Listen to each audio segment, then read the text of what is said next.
J'ai étudié le human design et l'astrologie pour mieux me connaître, mais ça m'a enfermée. Et pire, j'ai enfermé mes clientes. J'ai failli tout laisser tomber. On en parle aujourd'hui.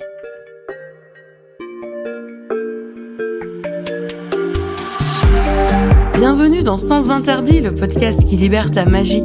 Je suis Flora, coach spirituel, et je t'aide à sortir de la matrice, à surmonter ton sentiment de décalage pour retrouver une vie alignée avec toi-même grâce à tes talents intuitifs. Tous les vendredis, seul ou avec une invitée, je vais te parler de spiritualité ancrée et décomplexée, avec des expérimentations, des histoires, des outils et des explorations du monde spirituel. Je t'invite à retrouver ce qui est le plus précieux, ta vérité. Bonne écoute! Bienvenue dans Sans Interdit, le podcast qui révèle ta magie. Je suis Flora, ton hôtesse, et je suis ravie de te retrouver pour ce nouvel épisode.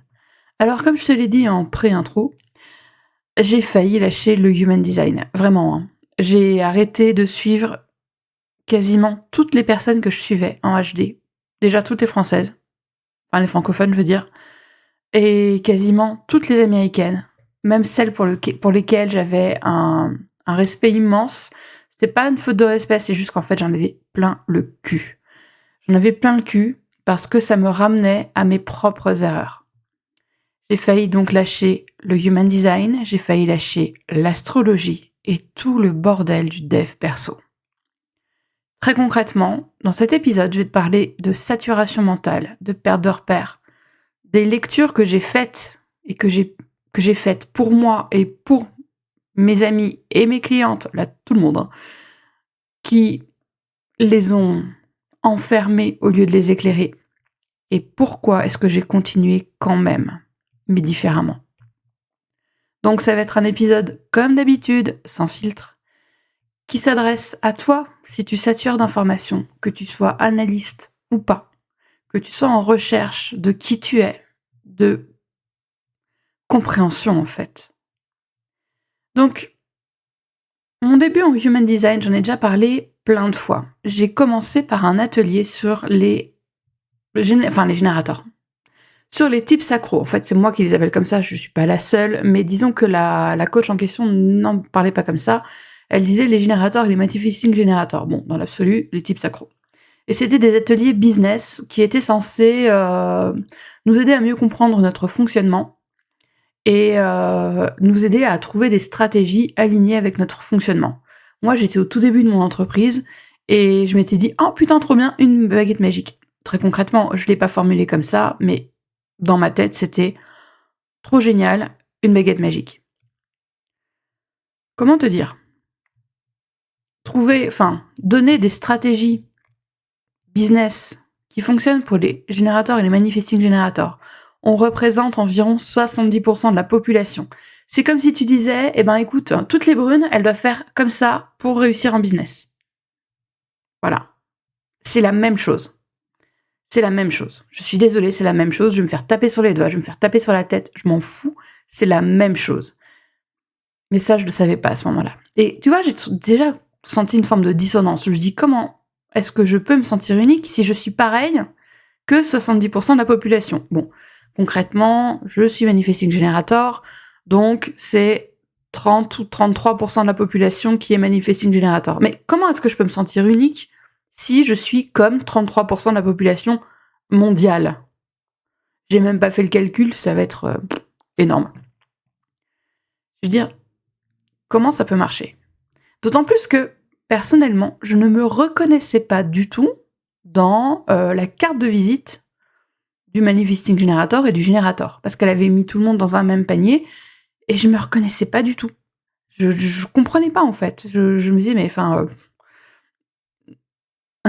c'est de qui est-ce que tu parles ? En tout cas, tu parles pas de moi. Et en astro, ça avait été un peu pareil. Alors ça remonte à un peu plus de temps. J'avais fait faire ma lecture astro par une astrologue pour qui j'ai énormément d'affection. C'était bien avant l'ère reine des réseaux sociaux. Ça fait au moins 8 ou 9 ans. Donc j'avais fait faire ma lecture astro et elle m'avait qualifiée de fausse vierge. Je t'explique. je suis née en septembre, donc je suis vierge, je suis née sous le signe de la Vierge. Mais j'ai ce qu'on appelle un stellium en balance. Un stellium, c'est un amas de planètes. Et j'ai un gros stellium en balance. Et du coup, elle m'appelait la fausse vierge en me disant, bah voilà, t'es plus balance que vierge. Et alors, moi, ça m'a fait bugger, parce que déjà que je me reconnaissais pas du tout dans ce qu'on raconte de la Vierge. Alors oui, ok, j'étais revenue à des lectures extrêmement saines, Irony Inside, extrêmement saines telles que Femme actuelle, Elle, etc. Et donc, ce que je savais de la Vierge, c'était ce qu'on en dit habituellement, méticuleuse, pointilleuse, gna gna gna, perfectionniste. Oui, bon, bah, c'est vrai, je le suis, mais je suis pas que ça.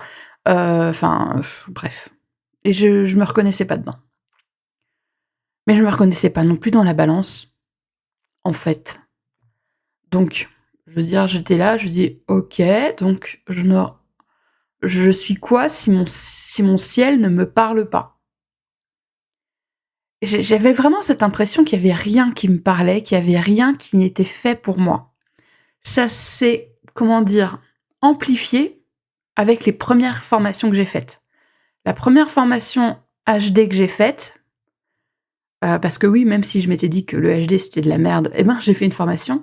Pourquoi est-ce que j'ai fait une formation au final? Est-ce que c'est parce que je me suis dit super, le human design c'est en vogue, je vais gagner du pognon? Honnêtement, oui, un peu. Mais la vérité profonde, c'est que je l'ai fait parce que comme je ne me reconnaissais pas dans tout ce que je lisais, je me suis dit ben en me formant, je vais trouver davantage d'informations et donc je vais enfin trouver des choses avec lesquelles je vais raisonner. Énorme fail. L'astrologie, c'était pareil. Quand j'ai fait une formation avec une enseignante, ma première formation avec une enseignante, je ne me reconnaissais pas du tout dans ce qu'elle disait. Le pire, c'est que je travaille beaucoup avec OneNote.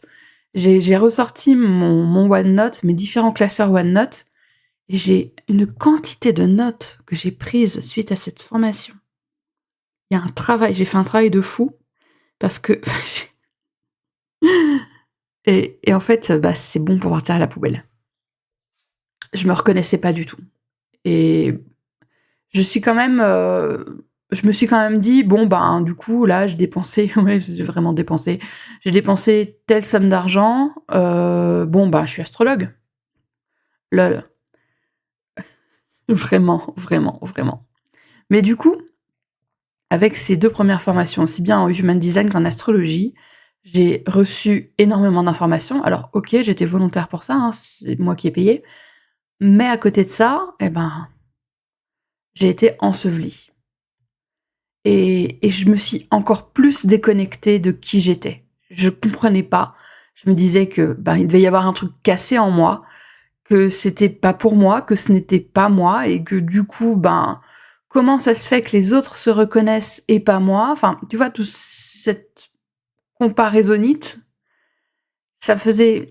J'étais vraiment dans une exploration extrêmement mentale, et ça m'a complètement paumée. Et j'ai néanmoins commencé à faire des lectures. Bah évidemment.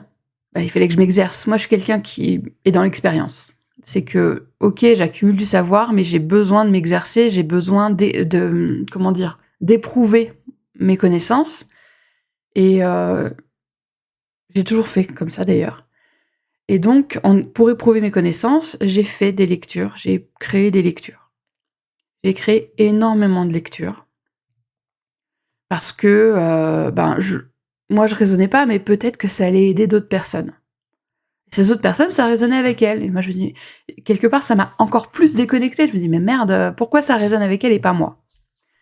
Du coup, au fur et à mesure de mon exploration, de ma formation, là, je parle vraiment du human design, je me suis dit que j'allais revenir aux bases.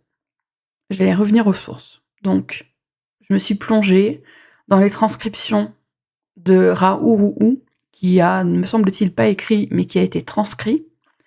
Donc, je me suis plongée dans les enseignements de Ra-Uru-Hu, qui est le fondateur du Human Design. Je me suis plongée dans les enseignements de Richard Rudd, qui est d'ailleurs maintenant le créateur des Gene Keys. C'est fascinant. Les Gene Keys, c'est fascinant. Mais la problématique après reste la même, hein, c'est que tu en fais... c'est un outil. Donc bon, je me suis plongée dans les bouquins de Karen Parker, Karen Curry Parker, mais voilà. Karen Parker, elle, je voudrais que ce soit ma tata. J'ai fait des mentorats, j'ai suivi des masterclass, un nombre considérable de masterclass, d'ateliers, de machins, beaucoup avec des Américaines. Mais j'ai accumulé énormément de savoir. J'ai créé d'ailleurs mes propres bases de ressources, à partir principalement de Ra et de Karen Parker. J'ai créé mes propres bases de ressources parce que, très clairement, de mon point de vue, ce que j'avais reçu dans ma formation initiale en Human Design, je vais être franche, c'était de la merde. Donc, j'ai plongé. En gros, si tu veux, ma première formation en HD, elle m'a fait comprendre les potentiels tout en m'abreuvant de caca. Donc, j'ai bien compris le potentiel du Human Design, j'ai bien compris tout ce qu'on pouvait en faire et comment ça pouvait se déployer. Alors j'ai plongé dans la recherche. Et au fur et à mesure, j'ai commencé à faire des lectures, Seigneur Jésus, d'une longueur qu'on n'en pouvait plus. Et en fait, le premier mentorat que j'ai fait, c'était avec une Française. Je me suis rendu compte qu'à force d'accumuler les connaissances, je me suis sentie plus en confiance. Et donc, à partir de ce moment-là, j'ai été en capacité de canaliser les consultations. C'est-à-dire que je recevais des informations. Alors certes, j'avais le bodygraph sous les yeux, mais je recevais des informations directement, des guides, etc., comme tu veux, pendant la consulte, quoi, en gros.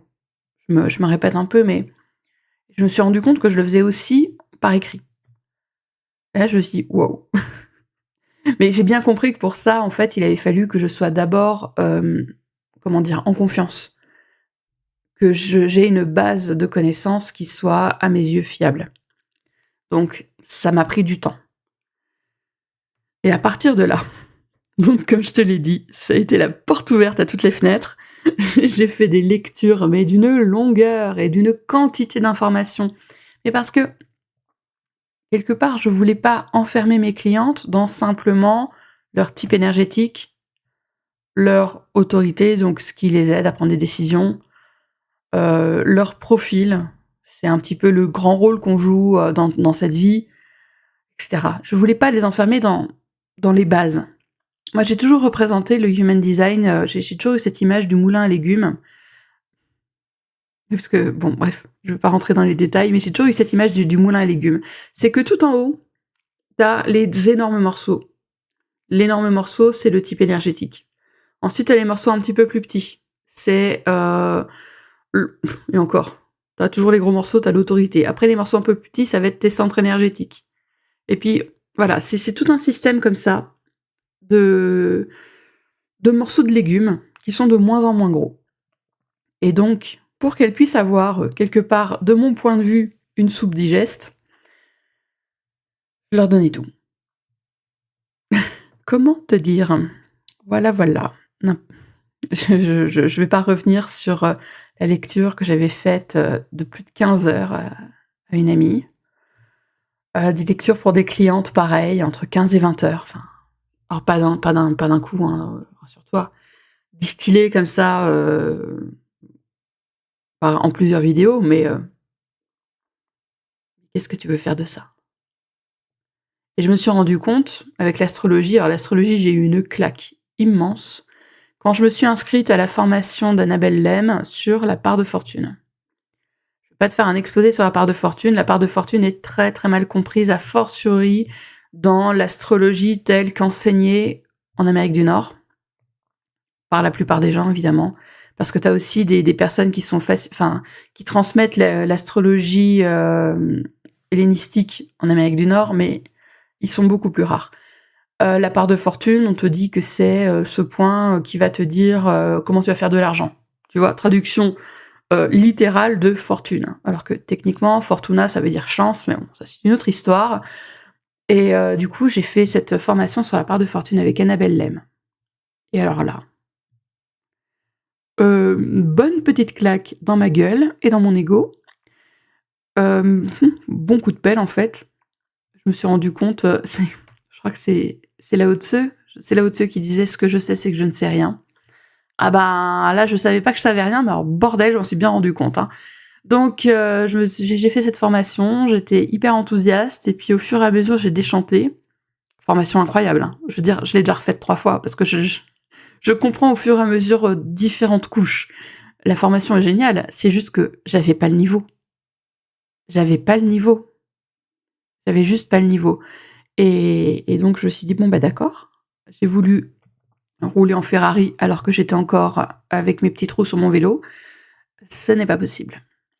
Donc j'ai repris, en fait, tout mon cursus en astrologie avec Annabelle Lem et j'ai fait quasiment toutes ses formations, je pense.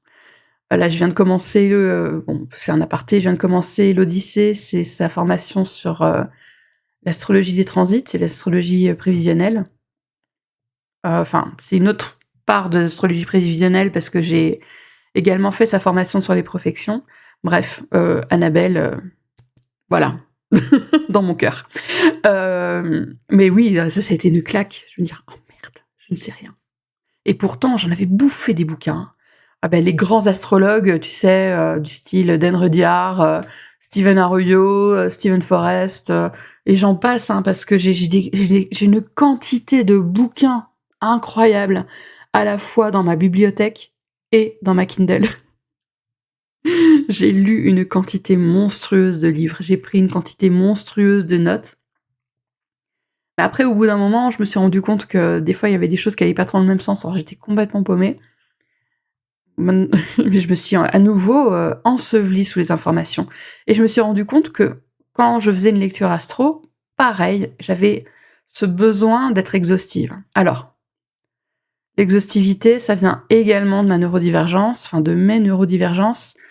Je l'ai déjà dit dans différents épisodes, je viens de commencer un parcours, de diagnostic pour, l'autisme.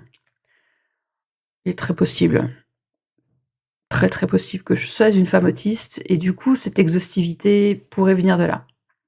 C'est comme ça, mais n'empêche que, je me retrouvais à faire des trucs, à pas oser faire de lecture astrologique pour mes clientes parce qu'en fait, j'allais trop en profondeur et que ça me prenait un temps incroyable et que je me rendais compte que c'était pas digeste et que je retombais dans les travers, dans mes propres travers, comme avec le human design. Ah, je me dis: «Merde, comment je fais?» Ça a été, c'est pour ça qu'en fait l'astro, je faisais juste ça en mode conversationnel avec les copines et les copains. «Ah tiens, bah, attends, je vais regarder ton thème. Ah, c'est intéressant parce qu'il y a tel truc. Alors est-ce que» et puis là, tu vois, j'étais, plus dans la discussion, j'étais moins docte. Par exemple, bon, «Est-ce que dans ton enfance, tu plutôt grandi dans un foyer, tel que blablabla?» Enfin, tu vois, ce genre de choses, quoi. Et j'étais même plutôt fière, en fait, de me rendre compte que, j'avais retenu des trucs. C'est vrai, en fait, j'étais plutôt contente de moi là-dessus, parce qu'en plus de ça, c'est que ça parlait, mais j'étais incapable de le refaire par écrit. Parce que j'étais tellement sous stress, j'étais sous le stress de faire, quelque chose où j'allais être payée pour.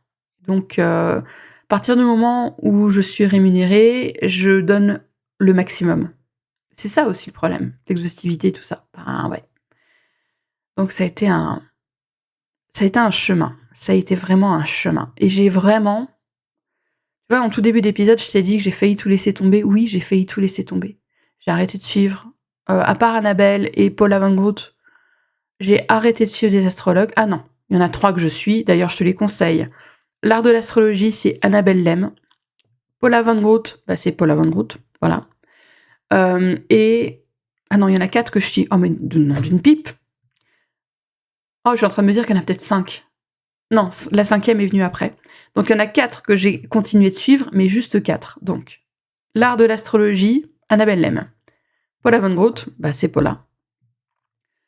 Flûte, je me souviens plus, c'est Elisa, son prénom. Astroway. Elle est super. Et Astromagique, Anne-Lise. Voilà. mes 4 chouchoutes. Mes 4 chouchoutes, mes gossures, tu vois? Mais je n'ai pas suivi autre chose parce que, voilà, j'étais avec mes gossures. C'est tout. Mais sinon, j'ai arrêté de suivre tout le reste, tout le bullshit, tous les trucs du genre, j'en sais rien moi, ça c'est un truc très enfin, c'est peut-être un de mes biais, mais j'ai l'impression de ne voir que ça, gagne de l'argent, avec ton signe astral, enfin des conneries du genre quoi, tu vois?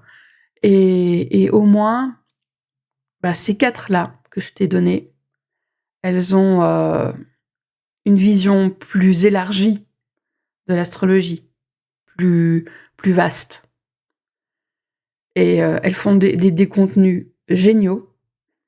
Mais et puis chacune avec, son comment dire? Sa spécialité. D'ailleurs, tu peux retrouver tous les jours sur le compte de Paula, un horoscope, lunaire. C'est l'horoscope qui est publié dans Elle, d'ailleurs, parce qu'elle fait l'horoscope de Elle. Annabelle, elle va parler principalement des transits, des grands transits. Enfin, quand je dis les grands transits, les changements de signes, les lunes, pleine lune, nouvelle lune et cetera, les éclipses, les rétrogrades. Donc, pareil, Annabelle, elle va être sur beaucoup le transit. Sinon, Annelise Annelise, elle a un positionnement que j'adore, astromagique. Annelise, elle va parler, elle de plus en plus d'ailleurs, je trouve, et c'est ça que j'adore. Annelise, elle est naturopathe, donc astromagique, je précise. Annelise, elle est naturopathe et elle parle beaucoup d'astrologie en lien avec le bien-être physique. Et la santé, et cetera. Alors elle parle pas que de ça, mais elle en parle beaucoup et je trouve que c'est, hyper intéressant, d'autant plus qu'elle est pas du tout, dans une veine enfermante. En ce qui concerne Elisa, elle va parler, de plein de choses liées à l'astrologie, mais, elle va débunker avec énormément de douceur. J'adore Elisa parce qu'elle a vraiment une douceur dans son ton qui enfin, c'est moi qui ai plutôt une tendance à être hyper cash et un peu à enfoncer les portes, Elisa, c'est mon opposé total. Elisa, c'est donc Astroway. Oh, faudrait que je pense à te noter les comptes, dans la description du podcast. Y penserais-je? Bonne question. Néanmoins, ça, c'est mes gossures. Mais du coup, tu vois, en human design, j'ai arrêté de suivre quasiment tout le monde. Je suivais plus que ma mentor américaine, Randy Lee, et Kayla. Kayla G, c'est Kayla, je sais plus de son nom de famille. C'est Kayla G sur Instagram.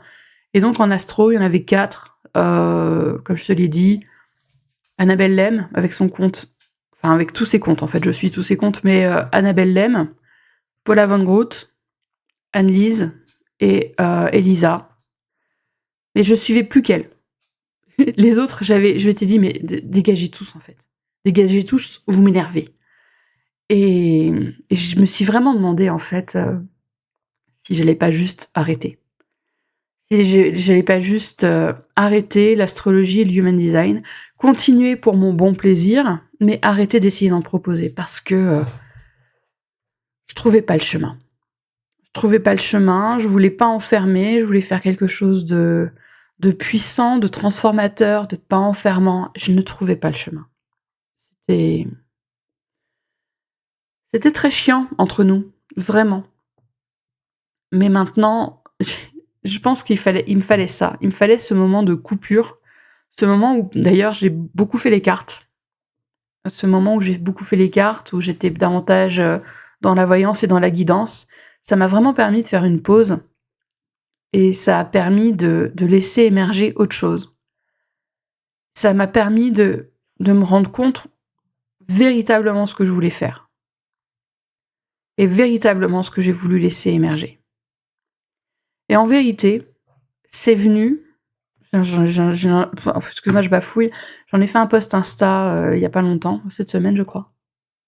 Enfin, cette semaine, si tu m'écoutes, le 16 mai.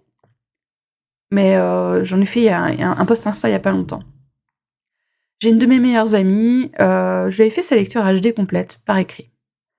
Elle m'avait dit elle-même: «C'est incroyable, comment tu sais tout ça de moi?» Mais elle en a rien fait. Bon, après tu me diras, c'était un PDF de 60 pages, hein. Mais elle en a rien fait. Plusieurs fois, on avait parlé de son thème astrologique, je l'avais aidé à réfléchir sur certains patterns, sur certains trucs qui émergeaient de son thème. Ça, c'était en discussion. Elle en a rien fait. J'ai aucune amertume, hein, on est bien d'accord là-dessus. Et son anniversaire arrivait, parce qu'elle est bélier, donc son anniversaire c'était il y a quelques semaines. Son anniversaire arrivait et je voulais lui faire un cadeau. Elle était dans une période compliquée, une période personnelle compliquée, depuis déjà plusieurs mois. Et je voulais lui montrer mon soutien. Je voulais lui montrer mon soutien, je voulais lui apporter mon aide, je voulais lui dire « Je suis là, je suis avec toi ». Je savais pas comment. Et en fait, c'est venu, tout d'un coup.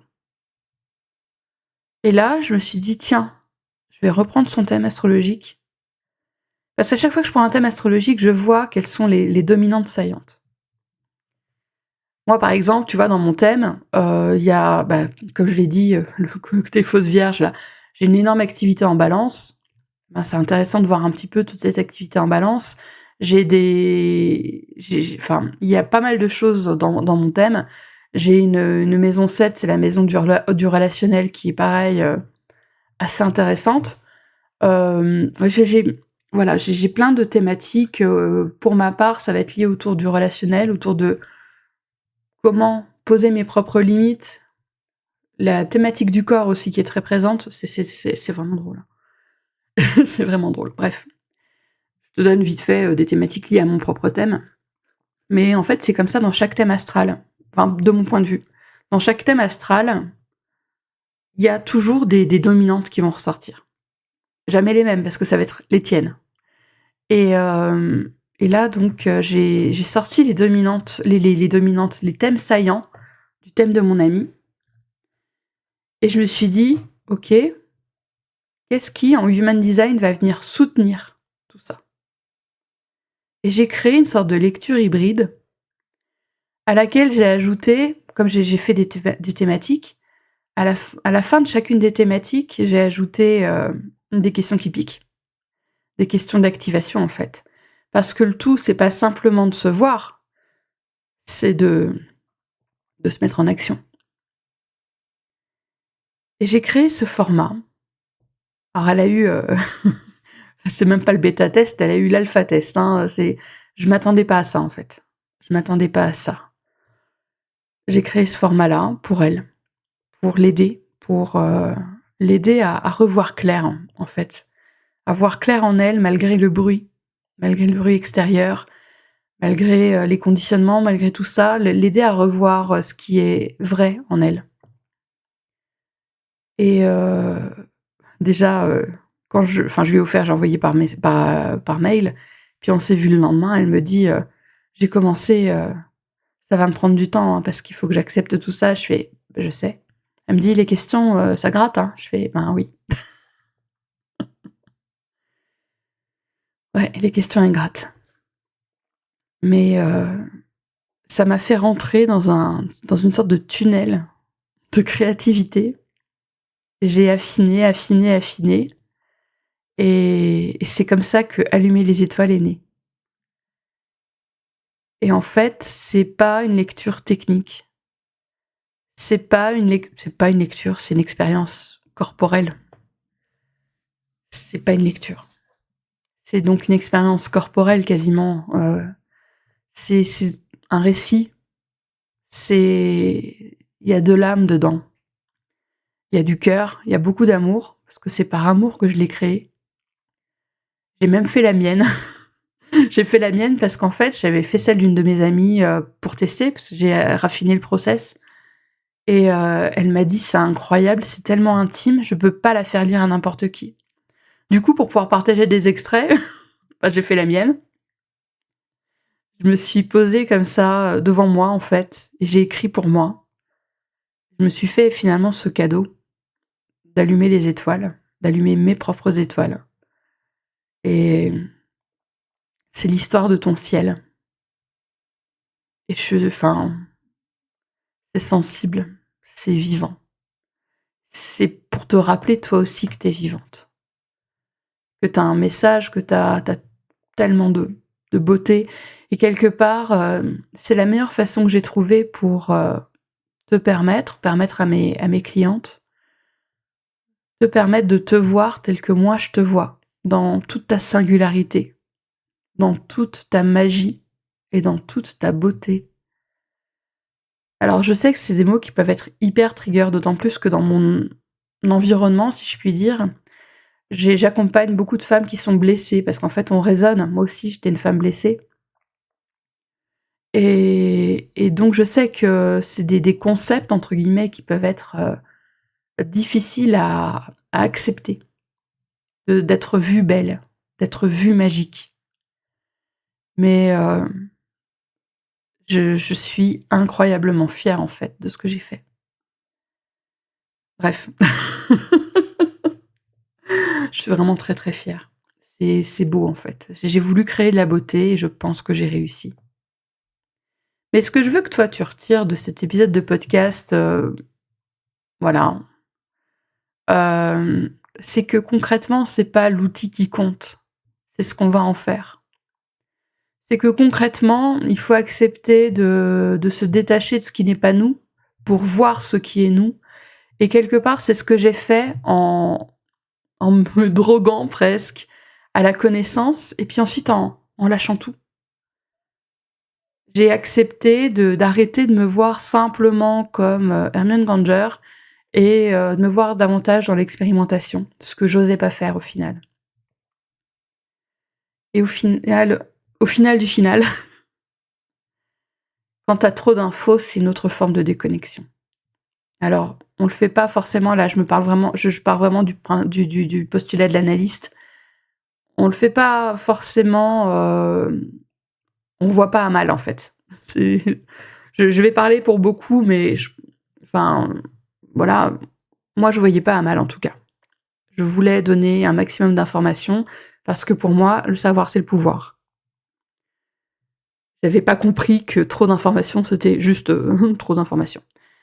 Donc, ce que je t'amène à faire avec Allumer les étoiles, c'est d'arrêter d'essayer de comprendre et juste de te reconnecter à ton corps, de te reconnecter à tes sensations, de te reconnecter à l'intérieur de toi. Parce que, au final, si t'as tout lu et que tu ressens rien, t'es pas la seule, mais c'est pas le but.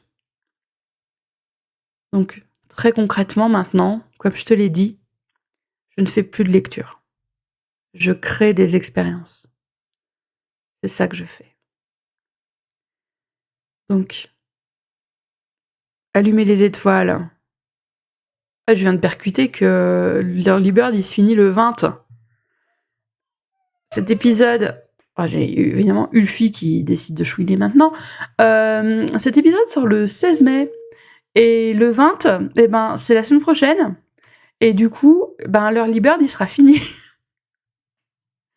Alors, si tu es intéressé par Allumer les étoiles, mais que tu as encore des questions, je t'invite à venir sur mes réseaux sociaux. Je te mettrai les liens en description. Viens m'en parler sur mes réseaux sociaux. Avec grand plaisir.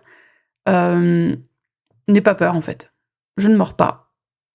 Et sinon, si tu as envie de connaître un petit peu la vibe d'Allumer les étoiles sans engagement, évidemment, j'ai créé une expérience. J'ai créé une petite expérience qui est offerte, qui s'appelle Écouter les étoiles. Et Écouter les étoiles, tu trouveras le lien en description pour faire une première expérience de reconnexion et découvrir un petit peu, si tu veux, la vibe d'Allumer les étoiles. Je te remercie pour ton écoute et on se retrouve la semaine prochaine pour un nouvel épisode. À bientôt.